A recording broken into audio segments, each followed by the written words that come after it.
आज के लेक्चर में हम डी और एफ ब्लॉक के एलिमेंट्स इनको रिवाइज करेंगे और इनसे रिलेटेड जो क्वेश्चंस बनते हैं उसको डिस्कस करेंगे। तो सबसे पहले हम बात करते हैं डी ब्लॉक एलिमेंट्स की। किसी भी एलिमेंट को हम डी ब्लॉक का कब कहते हैं? ठीक है, तो किसी भी एलिमेंट को हम डी ब्लॉक का तब बोलेंगे जब उसका जो लास्ट इलेक्ट्रॉन होगा, आखिरी इलेक्ट्रॉन होगा, वो डी ऑर्बिटल्स में भरा जाएगा। ठीक है, डी कक्षक में जब किसी भी तत्व का जो लास्ट इलेक्ट्रॉन है, आखिरी इलेक्ट्रॉन है, या जो बाहरी कक्ष का जो इलेक्ट्रॉन है वो डी कक्षक में जाएगा, उसे हम डी ब्लॉक का एलिमेंट बोलेंगे। जैसे एग्जांपल लेते हैं हम एक स्कैंडियम, जिसका परमाणु क्रमांक होता है 21। अब आप इसका कॉन्फ़िगरेशन करोगे तो हमें पता है 1s2, 2s2, 2p6, 3s2, 3p6, 4s2, 3d1।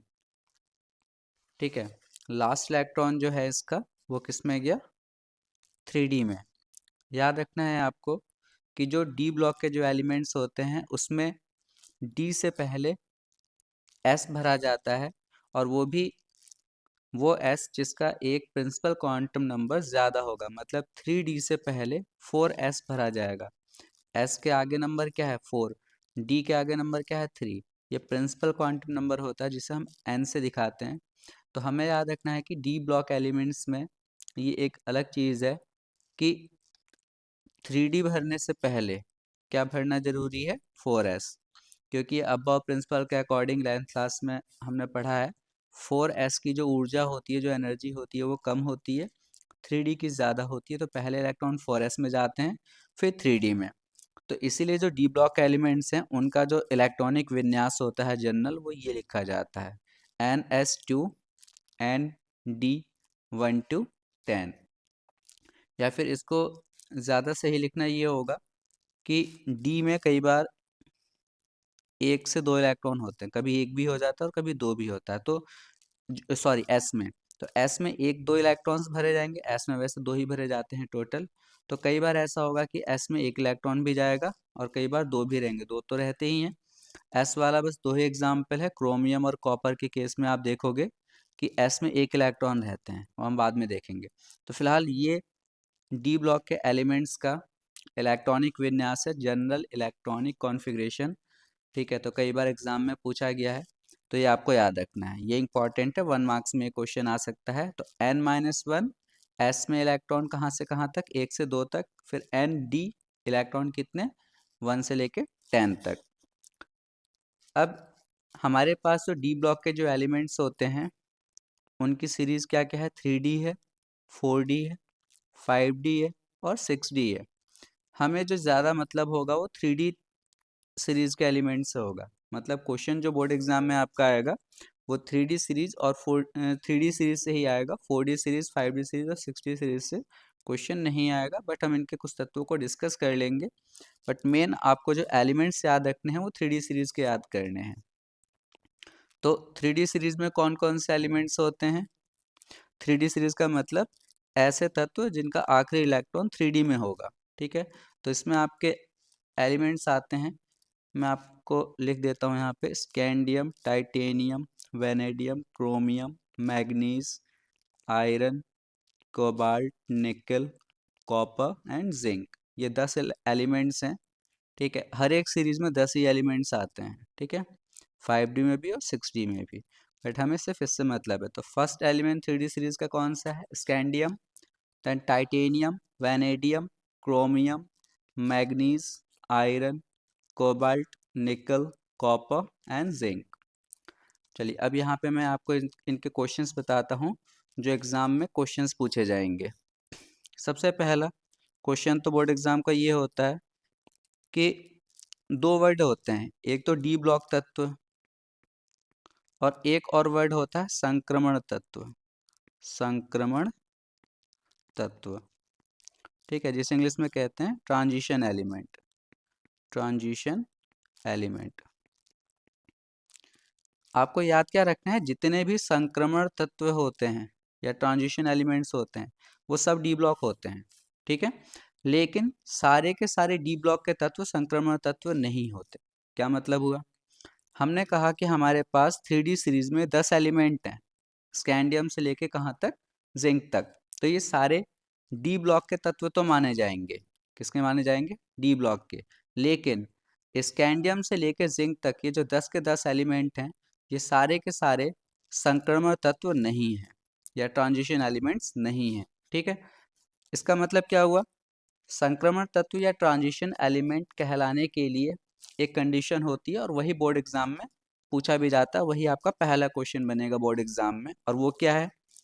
किसी भी तत्व को हम संक्रमण तत्व तब कहते हैं जब उस तत्व में जो डी ऑर्बिटल्स होंगे, उस तत्व के, वो पूरे भरे हुए ना हो, फुली फिल्ड ना हो। ठीक है, फुली फिल्ड ना हो मतलब डी में 1 हो, 2 हो, 3 हो, 4 हो, 5 हो, 6 हो, डी में 10 नहीं होने चाहिए पूरे। ठीक है।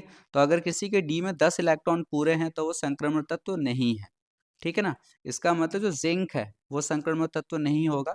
आप देखोगे जिंक के डी में 10 इलेक्ट्रॉन्स पूरे होते हैं।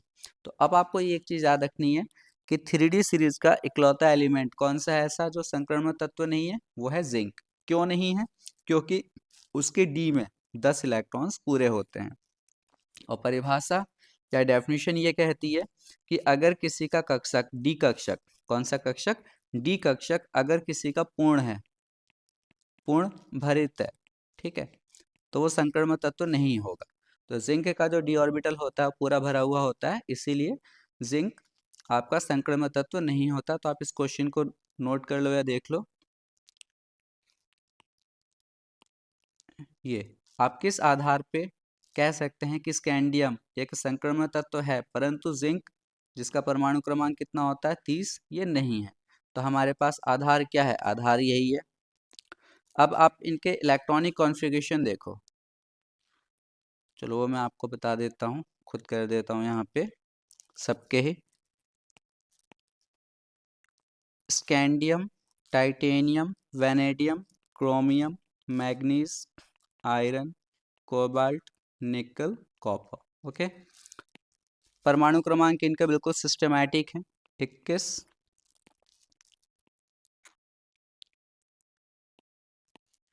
22, 23, 24, 25, 26, 27, 28, 29 और यहीं पे आपका जिंक होगा, ठीक है, जिसका होगा 30।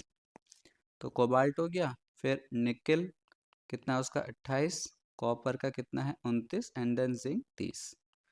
अब आप इसका इलेक्ट्रॉनिक विन्यास कैसे याद रखोगे? देखो, हमें इनके बाहरी कक्षक के विन्यास से ही मतलब होता है, 1s 2s भरने से कोई फायदा नहीं। तो ये आखिरी का जो 4s है और 3d है, सिर्फ हमें इनसे मतलब होता है कि 4s में कितने इलेक्ट्रॉन जा रहे हैं और 3d में कितने, इससे पहले का हम नहीं लिखते हैं। तो इसके 4s में 2 जाते हैं और 3d में 1। तो कितनी अच्छी ट्रिक है, आप देखो, आप सबका 4s 3d लिखते जाओ, 4s 3d, इसका भी लिख लो 4s 3d। ठीक है, सबका लिख लिया हमने। और उसके बाद क्या करना है? उसके बाद इलेक्ट्रॉन्स भर दो। अब इलेक्ट्रॉन कैसे भरना है? इसका परमाणु क्रमांक कितना है 21, तो 4s में 2, 3d में 1, सिंपल है। टाइटेनियम का कितना है 22, 4s में 2, 3d में 2। शुरू का नंबर 4s में और बाद वाला 3d में। वेनेडियम का 2 3। क्रोमियम का अब ये एक्सेप्शनल है, स्टार लगा देते हैं, यहाँ पे ये ट्रिक काम नहीं करेगी। 4s में 2 और 3d में 4 ना भर के 4s में 1 करते हैं और 3d में 5। इसके पीछे कारण है कि डी में 5 इलेक्ट्रॉन ज़्यादा स्थायी होते हैं, तो इसीलिए 4s का 1 इलेक्ट्रॉन क्रोमियम 3d में ले लेता है। इसका ऐसे ही रहेगा आपका 4s में 2, 3d में 5। इसका भी सेम रहेगा 4s में 2, 3d में 6, 4s में 2, 3d में 7, बिल्कुल सही चल रहा है। 4s में 2, 3d में 8। इसका ऊपर लिख देता हूँ कॉपर का, 4s में 1, 3d में 10। अब यहाँ पर ऐसा क्यों हुआ? फिर से वही बात, 4s में 2, 3d में 9 होते, 9 की जगह 10 अगर हो गया पूरा। याद रखना है आपको, आधा भरा हुआ कक्षक और पूर्ण भरा हुआ कक्षक बहुत स्टेबल होते हैं। ये आधा भरा हुआ है, ठीक है, और ये कॉपर ऐसा करने से पूरा भर गया। फिर जिंक में कोई दिक्कत नहीं है, 4s में 2 और 3D में 10। ये आपको याद रखना है, यहाँ पे ट्रिक काम नहीं करेगी कि आपने 4s में 3 कर दिया और 3D में 0। इतना तो सबको पता ही है ना, s में 2 जाते हैं तो 3 तो हो ही नहीं सकते, और 3D में आपके 0 नहीं 10 हो जाएंगे पूरे। मतलब यहाँ पे थोड़ा सा याद रखना है, 30 इलेक्ट्रॉन ऐसे ही भरे जाते हैं इसमें, 4s में 2, 3D में कितना हो गए 10। तो ये जो है हमारे पास इलेक्ट्रॉनिक कॉन्फ़िगरेशन हो गया किसका, 3D सीरीज के एलिमेंट्स का। अब क्या ऑक्सीडेशन स्टेट या ऑक्सीकरण अवस्था, अब जरा हम उनको डिस्कस करते हैं क्योंकि वहाँ से भी बहुत इंपॉर्टेंट क्वेश्चन बनेगा। बुक को ले आते हैं पहले।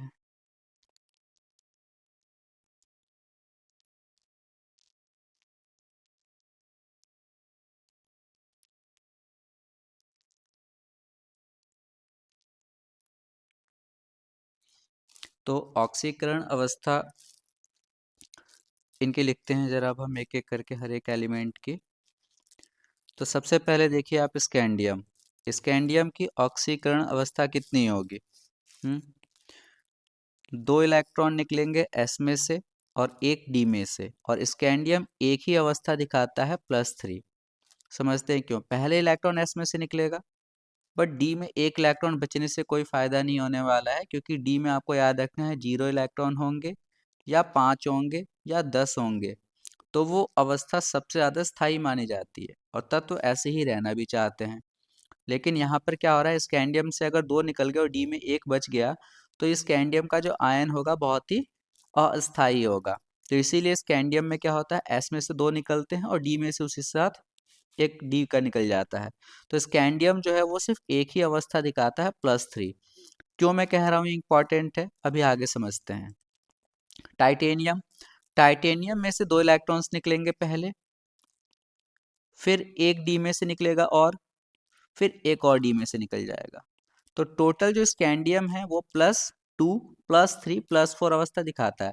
अब किसी के दिमाग में क्वेश्चन आएगा कि सर आपने यहाँ पे तो +3 लिखा, यहाँ पे भी पहले +2 लिखते कि एस में से दो निकलेगा, फिर एक डी में से निकालते तो +3 आता। तो स्कैंडियम तो +2 नहीं दिखा रहा, मैं यही समझाना चाहता हूँ आपको कि स्कैंडियम +2 क्यों नहीं दिखाता। स्कैंडियम के एस में से इलेक्ट्रॉन निकलते हैं 4s में से, और साथ में डी में से उसी समय निकल जाते हैं। डी वेट नहीं करता है कि मैं बाद में निकलूंगा, क्यों, ऐसा करने से डी में कितने हो गए 0। लेकिन यहाँ पर क्या है टाइटेनियम में, कि टाइटेनियम के एस में से 2 निकले, अब एक साथ ही डी में से 2 निकल जाते, तो ये भी कौन सी अवस्था दिखाता, खाली 4। तो ऐसा पॉसिबल नहीं है, एक साथ 4 इलेक्ट्रॉन निकालने के लिए जो ऊर्जा चाहिए वो बहुत ज़्यादा चाहिए होती है, इतनी ऊर्जा नहीं मिल पाती है। तो आपसे एग्जाम में कोई ये पूछेगा भी नहीं कि टाइटेनियम +4 ही क्यों नहीं दिखा रहा, +2 +3 क्यों दिखा रहा है। लेकिन फिर भी आपको याद रखना है कि एक साथ 3 इलेक्ट्रॉन निकलना आसान है, लेकिन एक साथ 4 इलेक्ट्रॉन निकालने के लिए जो ऊर्जा चाहिए वो इतनी अधिक होती है कि हम दे नहीं पाते या इसे मिल नहीं पाती है। तो ये एक एक करके इलेक्ट्रॉन निकालता है, पहले एस में से 2, फिर डी में से एक और, तो +2 और एक +3, और फिर डी में से दूसरा भी निकाल देता है। तो टोटल इसकी अवस्था कहाँ तक पहुँच जाती है, +4 तक। वेनेडियम भी ऐसे ही करेगा बच्चे, +2, 2 एस में से तो 2 एक साथ निकलेंगे, ठीक है, फिर अब डी में से एक निकलेगा, फिर एक और डी में से, फिर एक और डी में से। इस तरीके से क्रोमियम में क्या होगा, क्रोमियम में आपको याद समझते हैं, क्रोमियम के केस में क्या होगा, इलेक्ट्रॉन निकलेंगे एस में से और एक इलेक्ट्रॉन उसी समय डी का भी निकल जाएगा, जबकि खाली एस में से एक इलेक्ट्रॉन अगर निकल जाए तो डी में 5 इलेक्ट्रॉन्स होंगे, ये स्थायी रहेगा। लेकिन इसके जितने भी कंपाउंड्स बनते हैं क्रोमियम के, उसमें कोई भी यौगिक इसका +1 वाला नहीं है, क्योंकि इसने इलेक्ट्रॉन अपना दिया ही तो है ना डी को, ठीक है। डी स्थायी हुआ है एक इलेक्ट्रॉन लेके एस का, लेकिन जब निकलने की बारी आती है तो एस में इलेक्ट्रॉन जो एक है वो, और जो उसने डी को दिया था वो, दोनों एक साथ निकलते हैं। तो इसकी भी पहली अवस्था क्या निकल कर आएगी, +2, फिर एक और निकालेगा +3, फिर एक और निकालेगा +4, फिर +5, फिर +6। तो ये कहाँ तक इस अवस्था दिखाता है, +6 तक। ये आपको याद रखना, ये बहुत इंपॉर्टेंट है क्रोमियम।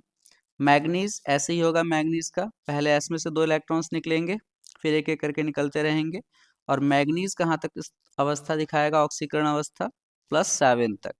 तो ये क्वेश्चन भी बोर्ड एग्जाम में कई बार पूछा गया है कि 3D सीरीज का वो कौन सा तत्व है जो अधिकतम ऑक्सीकरण अवस्था दिखाता है। तो ये आंसर हो जाएगा मैग्नीज, Mn। याद रखना, कुछ बच्चे Mg लिख के आ जाते हैं, Mg मैग्नीशियम होता है।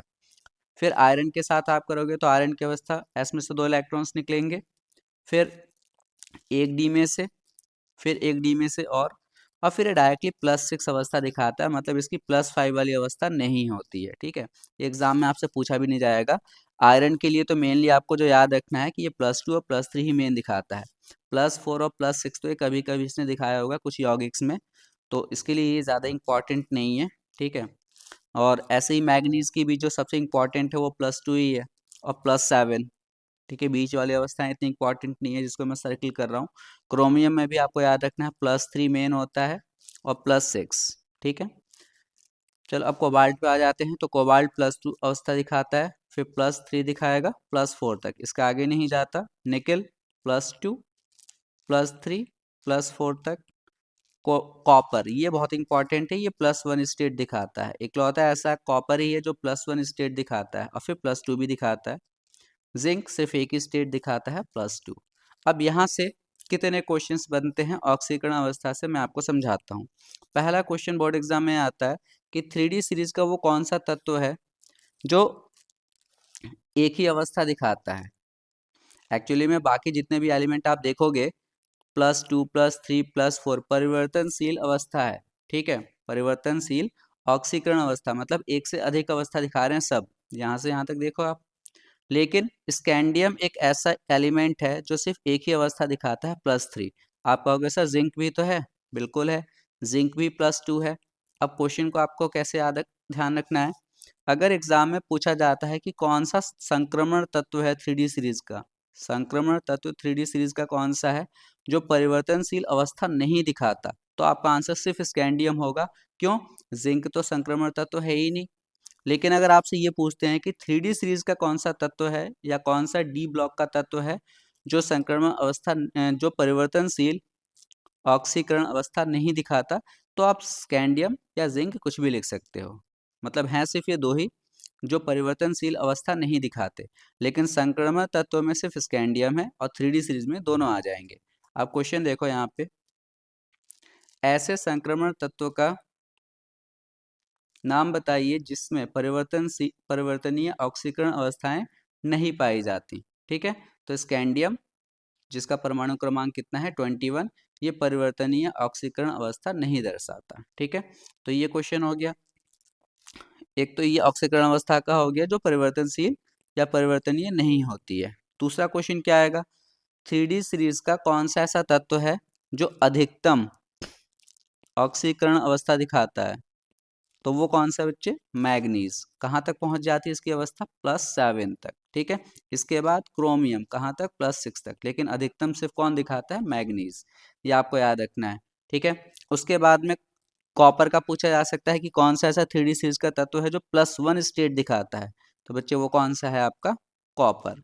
ठीक है, जिंक सिर्फ एक ही अवस्था दिखाता है +2 वो भी, लेकिन मेन ये 3 क्वेश्चंस हैं। स्कैंडियम जो परिवर्तनीय नहीं होता, संक्रमण तत्व होता है और इसकी अवस्था परिवर्तनीय नहीं होती है। सबसे अधिक अवस्था किसकी होती है, मैग्नीज की। ये हो गया आपका। ठीक है, तो ऑक्सीकरण अवस्था से रिलेटेड इतने ही क्वेश्चंस आएंगे, इसमें कोई ज़्यादा दिक्कत की बात में नहीं है। इसके अलावा एक जो बहुत इंपॉर्टेंट चीज़ है 3D सीरीज के तत्व की, वो है enthalpy of atomization. Enthalpy of atomization, जब एग्जाम में इसका क्वेश्चन आता है तो ज़्यादातर बच्चे गलत करके आते हैं। ठीक है, एंथैल्पी ऑफ एटमाइजेशन, इसको हिंदी में क्या बोलेंगे, एक मिनट रुक जाते हैं। हाँ,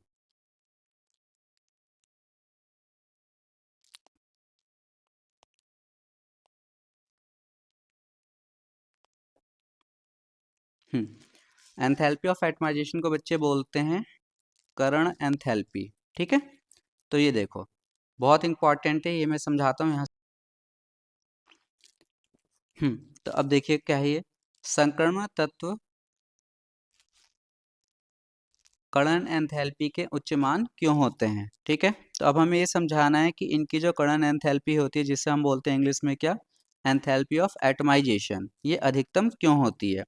तो आप पहले समझो कि ये कणन एंथैल्पी होती क्या है। ठीक है ना, उसके बाद हम समझेंगे। कणन एंथैल्पी फिर हम बताएंगे कि उच्च क्यों होते हैं। देखो, कड़न एंथैल्पी का मतलब होता है संक्रमण तत्व या डी ब्लॉक के तत्व जितने भी होते हैं सब ठोस होते हैं। सब कैसे होते हैं? ठोस। अब अगर कोई भी मैं तत्व ले लेता हूँ, जैसे मान लेते हैं हम थोड़ी देर के लिए हम आयरन की बात करते हैं, लोहे की, ठीक है। तो लोहे का एक रॉड अगर मेरे पास है तो उसके अंदर लोहे के बहुत सारे एटम्स होंगे, आयरन के, Fe के, और ये एटम्स एक दूसरे से जुड़े रहते हैं, ठीक है। जिस आबंध से जुड़े रहते हैं, ध्यान रखो इस चीज पे, जिस आबंध से किसी भी ठोस तत्व के एटम्स, परमाणु आपस में जुड़े रहते हैं, उस आबंध को हम बच्चे बोलते हैं मेटेलिक बॉन्ड। क्या बोलते हैं? मेटेलिक आबंध, ठीक है, मेटेलिक आबंध। या फिर आप ऐसे याद रखो कि इनके बीच में, क्योंकि इन्होंने बुक में इससे नहीं समझा रखा है, तो मैं उसी का समझाता हूँ कि इनके जो एटम्स होते हैं, किसके? ये वाले आयरन, आयरन के, कोई भी तत्व ले लोगे तो उनके जो परमाणु आपस में जुड़े रहते हैं, ठीक है, वो जुड़े रहते हैं, और उनका जो जुड़ाव का जो फोर्स होता है, ठीक है, जिसे हम बोलते हैं इंटर एटॉमिक फोर्स, ठीक है। एक बल लगा होता है, हर एक परमाणु एक दूसरे से जो जुड़ते हैं ना, तो उनके बीच में जो फोर्स होता है उसे कहते हैं इंटर एटॉमिक फोर्स, जिसे लिखा गया है अंतरा परमाणविक अन्योन्य क्रिया, ठीक है। और ये जो इंटर एटॉमिक फोर्स है या अंतरा परमाणविक अन्योन्य क्रिया जो है, ठीक है, ये बहुत ही प्रबल होती है। अब प्रबल क्यों होती है? ठीक है, और अगर प्रबल होती है तो सिर्फ इसमें ही क्यों प्रबल होती है? जैसे सोडियम है, सोडियम के परमाणु में क्यों नहीं होती है प्रबल, हम ये भी समझते हैं। देखो, ये जो मैंने आपको बताया अंतर परमाणविक अन्योन्य क्रिया या इंटर एटॉमिक फोर्स, जो परमाणुओं को आपस में पकड़ के रखती है, बांध के रखती है किसी भी तत्व के अंदर, ये निर्भर करती है अनपेयर्ड इलेक्ट्रॉन्स पे, अयुग्मित इलेक्ट्रॉन्स पे। और वो इलेक्ट्रॉन किस में होने चाहिए बच्चे? डी ऑर्बिटल में। तो डी ऑर्बिटल में, डी कक्षक में किसी तत्व के जितने इलेक्ट्रॉन्स होंगे, जितने क्या होंगे? इलेक्ट्रॉन्स होंगे, ठीक है, अनपेयर्ड इलेक्ट्रॉन्स, उतने ही ज्यादा इनके बीच में आकर्षण बल होगा। कौन सा आकर्षण बल? अंतरा परमाणविक अन्योन्य क्रिया, ठीक है, इंटर एटॉमिक फोर्स। तो अब आप खुद देखो, सोडियम के तो डी में कोई इलेक्ट्रॉन ही नहीं होता है, ठीक है, लेकिन 3D सीरीज के जितने भी एलिमेंट्स होते हैं, आप देखोगे डी में एक, फिर किसी के डी में दो, फिर तीन, चार, डी में जैसे जैसे इलेक्ट्रॉन्स की संख्या बढ़ती है ना बच्चे, वैसे वैसे, और ये इलेक्ट्रॉन्स कैसे होने चाहिए? अनपेयर्ड, मतलब उनका जोड़ा ना हो, युग्मित ना हो वो, ठीक है, हम आगे देखेंगे, ठीक है। जैसे अगर किसी के पास मान लीजिए डी में 6 इलेक्ट्रॉन्स हैं, तो हमें पता है कि डी में तो ऑर्बिटल तो 5 ही होते हैं, तो 6 इलेक्ट्रॉन्स, 1 2 3 4 5 6, तो इसमें 4 ही अयुग्मित हैं। अनपेयर्ड कितने हैं? 4। अगर डी में 1 है तो अनपेयर्ड ही होगा, 2 है तो भी अनपेयर्ड होगा, अयुग्मित होगा। लेकिन जैसे जैसे 5 से ज़्यादा होंगे तो युग्मित होने लगते हैं। तो आपको याद रखना है कि एंथैल्पी ऑफ एटमाइजेशन या कड़न एंथैल्पी किस में निर्भर करती है? डी ऑर्बिटल्स में जितने ज़्यादा अयुग्मित इलेक्ट्रॉन होंगे, उतनी ही अधिक या प्रबल कौन सी? अंतरा परमाणविक अन्योन्य क्रिया होती है, जिसकी वजह से इनके परमाणु एक दूसरे से बहुत ही मजबूती से जुड़े रहते हैं। और अगर आप चाहते हो कि इनके सारे परमाणु अलग अलग हो जाएं, आप किसी तत्व को पिघला दो, इतनी ऊर्जा दे दो कि वो पिघल जाए, और पिघलने के बाद उसके सारे परमाणु अलग अलग हो जाएं, तो जाहिर सी बात है आपको बहुत अधिक ऊर्जा देनी होगी। तो इस क्वेश्चन का तो यही आंसर हो गया। अगर आपसे पूछते हैं कि संक्रमण तत्व जो होते हैं उनकी कड़न एंथैल्पी उच्च क्यों होती है, तो आप बताओगे क्योंकि इनके परमाणुओं में बड़ी संख्या में अयुग्मित इलेक्ट्रॉन होते हैं, ठीक है। लिखना चाहिए था डी ऑर्बिटल्स में अयुग्मित इलेक्ट्रॉन्स होते हैं, इसलिए इनमें प्रबल कौन सा क्रिया होती है? अंतःपरमाणुविक अन्योन्य क्रिया होती है। अतः परमाणुओं के मध्य प्रबल आबंधन के फलस्वरूप इनकी कड़न एंथैल्पी कैसी होती है? बहुत ही उच्च होती है। लेकिन ये तो एक क्वेश्चन हो गया, कंफर्म आना है एग्जाम में, वरना नीचे वाला देखो आप 8.2, इस श्रेणी में स्कैंडियम जिसका परमाणु क्रमांक है बच्चे 21, और जिंक जिसका परमाणु क्रमांक कितना है? 30। स्कैंडियम से जिंक तक जाते जाते इन्होंने कहा है कि जिंक की जो कड़न एंथैल्पी है वो सबसे कम होती है, जबकि देखो डी में कितने इलेक्ट्रॉन्स है? 10 हैं, तो इसकी सबसे कम क्यों है? क्योंकि इसके डी में 10 पूरे हो गए ना, एक भी इलेक्ट्रॉन इसमें अयुग्मित बचा ही कहाँ? 10 इलेक्ट्रॉन का मतलब 10 के 10 इलेक्ट्रॉन जोड़े में है, 1 2 3 4 5, 6 7 8 9 10।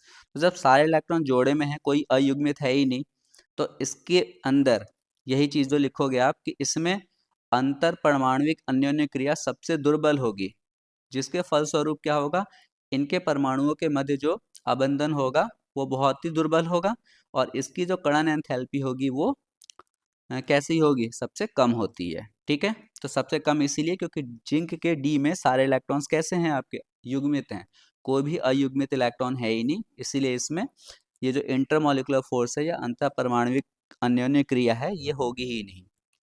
तो यहाँ तक 8.2 तक हमने देख लिया। अब हम आगे बात करते हैं। आगे बात ये करनी है इनमें कि अभी हमने जैसे देखा कि ऑक्सीकरण अवस्था देखी हमने, जिसमें हमने देखा था कि स्कैंडियम सिर्फ एक ही अवस्था दिखाता है +3, सबसे अधिक अवस्था कौन दिखाता है, मैग्नीज प्लस साबिन, ये दो इंपॉर्टेंट थे।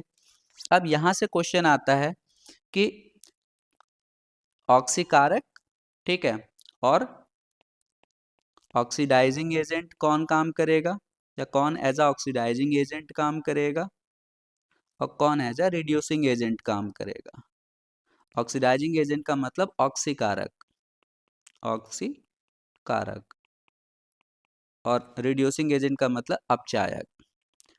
तो अब हम जो बात करने जा रहे हैं, और ये बहुत ज़्यादा इंपॉर्टेंट है, सबसे ज़्यादा कन्फ्यूजन बच्चों को यहीं पे रहता है कि कोई भी एलिमेंट दे दिया या उसका एलिमेंट का आयन दे दिया, और आपसे पूछेंगे कि बताओ ये जो आयन है ये अपचायक का काम करेगा या ऑक्सीकारक का, या ये दे दिया कि ये ऑक्सीकारक है या अपचायक है, बताओ क्यों है। तो ये अब हम डिस्कस करेंगे कि ऐसा